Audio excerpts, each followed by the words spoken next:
চলুন আজকে আপনাদের শুধুমাত্র সুজি আলু আর ডিম দিয়ে মুখে স্বাদ লেগে থাকার মতো দুর্দান্ত স্বাদের একটি পাটিসাপটা বানিয়ে দেখাই। আসসালামু আলাইকুম বন্ধুরা, কিচেন বাঙালিয়ানা চ্যানেলে আপনাদের সবাইকে স্বাগত জানাই।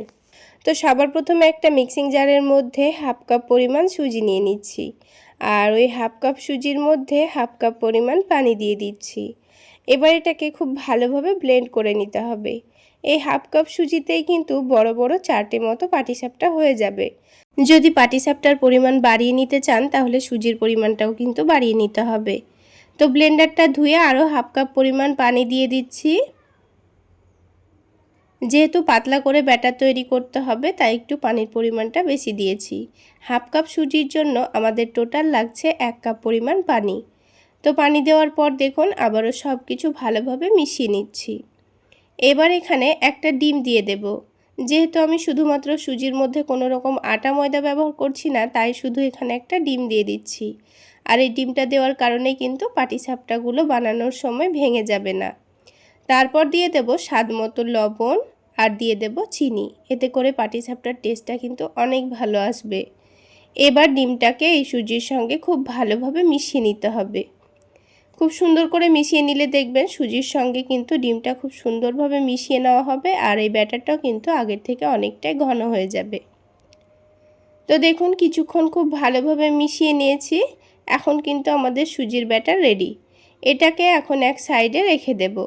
কিছুক্ষণ রেস্টে রাখলে এটা কিন্তু এখনকার থেকে আরও অনেকটাই ঘন হয়ে যাবে। এবার এই সুজির ব্যাটারটা এক সাইডে রেখে দেব, আর অন্যদিকে আলুর পুরটাও তৈরি করে নেব। আলুর পুরটা রান্না করার ঝামেলা নেই, ঝটপট তৈরি করা হয়ে যাবে। এখানে আমি একটা বড় সাইজের আলু আগে থেকে মধ্যে থেকে কেটে সেদ্ধ করে নিয়েছি। আলুটাকে একটা কাঁটা চামচ দিয়ে ভালোভাবে ম্যাশ করে নিচ্ছি। তো আলুটা দেখুন খুব সুন্দর করে ম্যাশ করে নেওয়া হয়ে গেছে। এবার এখানে দিয়ে দিচ্ছি অল্প একটু পেঁয়াজ কুচি, তারপর দিয়ে দেব ঝালের জন্য কাঁচামরিচ কুচি, আর দিয়ে দেব ধনেপাতা কুচি। তারপর দিয়ে দিব স্বাদমতো লবণ, আর এই টেস্টটা একটু বাড়িয়ে নেওয়ার জন্য দিয়ে দিচ্ছি চাট মশলা। এবার সব কিছুকে ভালোভাবে মাখিয়ে নিতে হবে। মাখিয়ে নেওয়ার পর এর মধ্যে কিন্তু আমি ডিম অ্যাড করব। তো ডিমটা দিলে কিন্তু এই আলুর পুরটা খেতে ভীষণ টেস্টি হয়। তো ডিমটা দেব, সেই জন্য ডিমটাকে একটা আলাদা প্লেটের মধ্যে ভেঙে নিচ্ছি, আর তার মধ্যে দিয়ে দিচ্ছি পেঁয়াজ কুচি, তারপর দিয়ে দিচ্ছি ঝালের জন্য কাঁচামরিচ কুচি, আর দিয়ে দেব স্বাদমতো লবণ, খুবই সামান্য পরিমাণ দেব হলুদের গুঁড়ো, তারপর দিয়ে দেব অল্প একটু ভাজা জিরা গুঁড়ো, আর সবশেষে দিয়ে দেব খুবই সামান্য পরিমাণ চাট মশলা। এবার ডিমটাকে ভালোভাবে ফেটিয়ে নেব, যেন মশলাগুলো ডিমের সঙ্গে খুব ভালোভাবে মিশে যায়। তো দেখুন কিছুক্ষণের মধ্যেই কিন্তু আমি ডিমটাকে খুব সুন্দর করে ফেটিয়ে নিয়েছি, আর মশলাগুলোও খুব ভালোভাবে মিশে গেছে। এখন একটা ছোট প্যানের মধ্যে 1 টেবিল চামচ পরিমাণ সরিষার তেল দিয়ে দিয়েছি। তেলটাকে গরম করে নিয়ে ডিমটাকে দিয়ে ভালোভাবে কুচি করে ভেজে নেব। ডিমটা দেওয়ার পর এইভাবে খুন্তি দিয়ে অনবরত নাড়াচাড়া করে নিতে হবে, তাহলে ডিমটা কিন্তু একেবারে ঝুরি ঝুরি হয়ে যাবে। তো দেখুন ডিমটা কিন্তু খুব সুন্দর ভাজা হয়ে গেছে। এখন এটাকে সাথে সাথে নিয়ে আমি আলুর মধ্যে দিয়ে দিচ্ছি। এইভাবে আলুর পুরের মধ্যে ডিমটাকে যদি ভেজে দেন দেখবেন আলুর পুরটা খেতে ভীষণ টেস্টি হয়। আলুটাকে কোনো রকম রান্না করার কোনো ঝামেলা থাকে না, আর খেতেও ভীষণ মজার হয়। তো দেখুন খুব সুন্দর করে আবারও আমি কাঁটা চামচ দিয়ে ভালোভাবে মিশিয়ে নিচ্ছি। তো আলুর পুরটা কিন্তু আমাদের তৈরি করা হয়ে গেছে। এখন আমি আরও একটা বাটির মধ্যে আরও একটা ডিম ভেঙে নেব। এটাও কিন্তু আমাদের কাজে লাগবে পরে। ডিমের মধ্যে খুবই সামান্য পরিমাণ লবণ দিয়েছি, আর খুবই সামান্য পরিমাণ মরিচের গুঁড়ো দিয়ে দিয়েছি, আর দিয়ে দিয়েছি খুবই সামান্য পরিমাণ হলুদের গুঁড়ো। এখন ডিমটাকে আবারও ফেটিয়ে নেব। এখানে 4টা নাস্তার জন্য কিন্তু একটা ডিমই যথেষ্ট। যদি আপনারা নাস্তাগুলোর পরিমাণ বাড়িয়ে নিতে চান তাহলে এখানে ডিমের পরিমাণটা বাড়িয়ে নিতে হবে। তো সব কাজ রেডি হয়ে গেল। এবার আমি আপনাদের পাটিসাপটাগুলো বানিয়ে দেখাবো। ব্যাটারটা যেহেতু আমি 5 মিনিট মতো রেস্টে রেখেছিলাম, তো আবারও আমি ব্যাটারটাকে খুব ভালোভাবে নাড়াচাড়া করে মিশিয়ে নিচ্ছি। তো আমাদের ব্যাটার কিন্তু এখন রেডি হয়ে গেছে। তো নাস্তাগুলো তৈরি করে নেওয়ার জন্য প্যানের মধ্যে 1 টেবিল চামচ মতো সয়াবিন তেল দিয়ে দিচ্ছি। আপনারা চাইলে ঘি দিয়েও কিন্তু ভেজে নিতে পারেন। এবার এই তেলটাকে প্যানের চারিদিকে ভালোভাবে ছড়িয়ে দিয়েছি। তেলটাকে গরম করে নিয়ে গ্যাসের ফ্লেমটা মিডিয়ামে রেখে 2 চামচ ব্যাটার দিয়ে দিচ্ছি। তারপর এটাকে রুটির মতো করে শেপ দিয়ে নিতে হবে। আর দেখুন যখন ওপরের দিকটা হয়ে আসবে তখন যে ডিমের ব্যাটারটা আমি তৈরি করে রেখেছিলাম অল্প করে নিয়ে এই রুটির চারিদিকে ভালোভাবে লাগিয়ে দেব। তাহলে খুবই অল্প ডিমের মধ্যে সবগুলো নাস্তা তৈরি হয়ে যাবে। আর নাস্তাগুলো খেতেও ভীষণই টেস্টি হবে। দেখুন বন্ধুরা 2-3 টেবিল চামচ মতো আমি ডিমের ব্যাটারটা পুরো রুটির গায়ে মাখিয়ে নিয়েছি। তারপর এটাকে উল্টে দেব।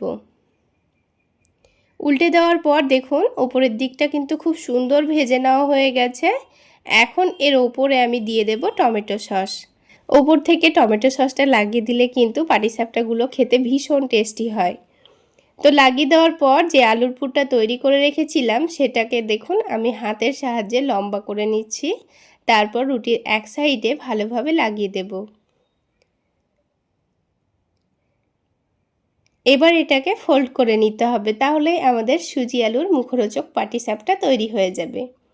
দেখুন ফোল্ড করার সময় কিন্তু পাটিসাপটাগুলো একটুও ভেঙে যাবে না আর খেতেও ভীষণ টেস্টি হয়। তো দেখুন বন্ধুরা একটা পাটিসাপটা কিন্তু আমাদের তৈরি করা হয়ে গেল। তো আমি আপনাদের বোঝার সুবিধার জন্য আরও একটি পাটিসাপটা তৈরি করে দেখিয়ে দিচ্ছি। ঠিক একইভাবে আবারও প্যানের মধ্যে খুবই সামান্য পরিমাণ তেল দিয়ে দিচ্ছি। তেলের পরিমাণটা কিন্তু খুবই অল্প লাগে, খুবই অল্প তেলে এই হেলদি পাটিসাপটা কিন্তু আমাদের তৈরি হয়ে যাবে। তারপর 2 হাতা ব্যাটার দিয়ে দেব, দিয়ে প্যানের চারিদিকে ভালোভাবে ছড়িয়ে দেব। চামচটার সাহায্যে খুব সুন্দর করে গোল করে শেপ দিয়ে নিতে হবে। তারপর খুবই অল্প সময়ের মধ্যে দেখবেন ওপরের দিকটা হয়ে গেছে। তখন 2-3 টেবিল চামচ মতো দিয়ে দিয়েছি ডিমের ব্যাটার, দিয়ে রুটির চারিদিকে লাগিয়ে দিয়েছি, দিয়ে এটাকে উল্টে দেব। আপনাদের যদি মনে হয় পাটিসাপটাগুলো ভাজার সময় লেগে যেতে পারে তাহলে প্যানের মধ্যে খুব ভালোভাবে তেল গরম করে নিয়ে তেলটাকে ভালোভাবে মুছে নিতে হবে। তারপর আবারও তেল দিয়ে এটাকে লো আঁচে ভেজে নিতে হবে, তাহলেই কিন্তু একটুও প্যানের মধ্যে লেগে যাবে না। আর যদি ননস্টিকের প্যান হয় তাহলে তো কোনো লেগে যাওয়ার কথাই নেই। তো দেখুন আরও একটি পাটিসাপটা কিন্তু আমাদের হয়ে গেছে। তো এবারও আমি অল্প করে আলুর পুরটা এক সাইডে দিয়ে দেখুন কত সুন্দর করে রোল করে নিচ্ছি। আর একটুও লেগে যাচ্ছে না আর ফেটেও যাচ্ছে না, খুবই সহজভাবে কিন্তু আমার পাটিসাপটাগুলো তৈরি করা হয়ে গেল। ঠিক একইভাবে আমি সবগুলো পাটিসাপটাই তৈরি করে নিয়েছি। তো বন্ধুরা আজকের এই সুজি আলুর মুখরোচক পাটিসাপটা রেসিপিটা আপনাদের কেমন লাগলো অবশ্যই কমেন্ট করে জানাবেন। আর ভালো লাগলে একটা লাইক শেয়ার করে দেবেন। আর আমার এই সহজ রেসিপিগুলো যদি ইউটিউব চ্যানেল থেকে দেখে থাকেন চ্যানেলটি সাবস্ক্রাইব করে দেবেন। আর ফেসবুক পেজ থেকে দেখে থাকলে পেজটি ফলো করে দেবেন। একটা পাটিসাপটা আমি আপনাদের ভেঙেও দেখিয়ে দিচ্ছি। দেখুন ডিনারে আমি ওদের রুটি সবজি না বানিয়ে দিয়ে পাটিসাপটা বানিয়ে দিয়েছিলাম আর দেখুন ওরা কত এনজয় করে খাচ্ছে। একবার হলো বানিয়ে খেয়ে দেখবেন, খেতে ভীষণ টেস্টি হয়। তাহলে আজকে এই পর্যন্তই। সকলে অনেক বেশি ভালো থাকবেন, সুস্থ থাকবেন।